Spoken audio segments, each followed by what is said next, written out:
Kabiyesi ní àwọn vow pé láyéláyé ọmọ àwọn kò ní ever fẹ́ ìyàwó méjì àbí mẹ́ta, pé nǹkan burúkú ni. Èèyàn lé gist tèmi ní.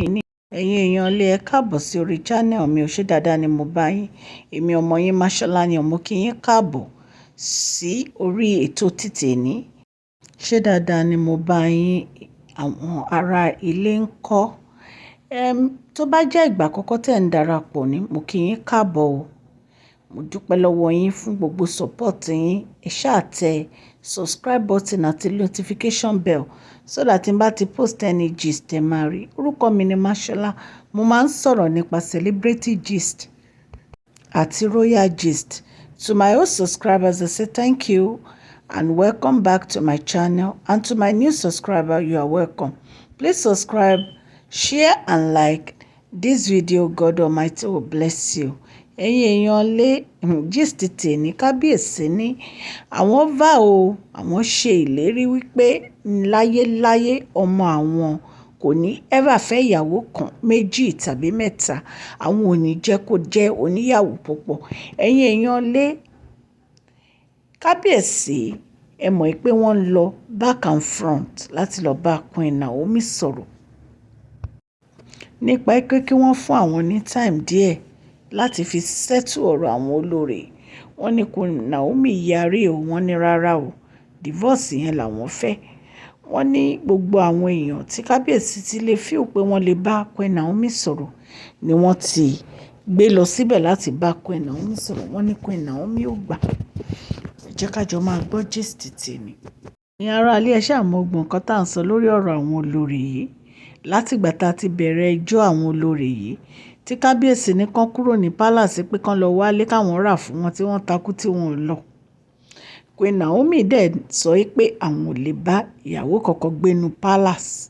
Kabiyesi ń gbé ìgbésẹ̀ ṣùgbọ́n àwọn olórí yìí ṣe ni wọ́n fi àkékọ́rí pé àwọn ò ní jáde nínú palace. Ẹ̀yin èèyàn lé àbẹ́ẹ̀ rí pé èyí tó lágbára. Wọ́n ní pé ọ̀rọ̀ yìí ó tojú tú Kabiyesi pé Kabiyesi ò mọ nǹkan tí wọ́n lè ṣe lórí ọ̀rọ̀ yìí mọ́. Ìtorí ẹ̀ ni wọ́n bẹ Queen Naomi o pé kí Queen Naomi fún àwọn ní àsìkò díẹ̀ sí so that àwọn á fi mọ ìgbésẹ̀ táwọn lè gbé lórí wọn.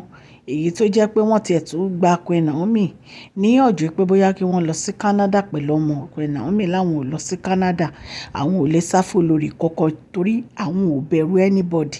Ọlọ́run Elédùmarè ni àwọn bẹ̀rù. Ọlọ́run dẹ̀ ló ń protect àwọn.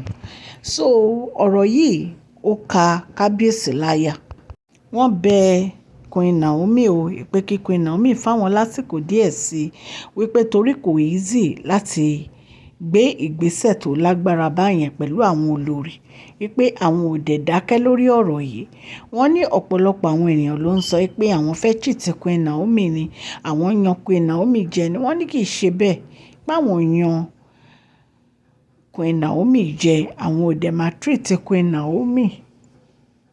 Àwọn ènìyàn sọ pé kí Queen Naomi move on pẹ̀lú life wọn, pé Kabiyesi fẹ́ tie wọn down ni so that wọn ò fi ní lọ́kọ mọ́. Wọ́n ní kì í ṣe bẹ́ẹ̀ o, pé àwọn ò tie wọn down, pé àwọn love Queen Naomi, àwọn fẹ́ wà pẹ̀lú Queen Naomi, wípé àwọn ti realize mistake àwọn, wípé ibi tí ayọ̀ àwọn wà ní ọ̀dọ̀ Queen Naomi, ibi tí ìfẹ́ ọkàn àwọn wà ní ọ̀dọ̀ Queen Naomi, wípé kí Queen Naomi jọ̀ọ́ kan fún àwọn ní àsìkò díẹ̀ sí.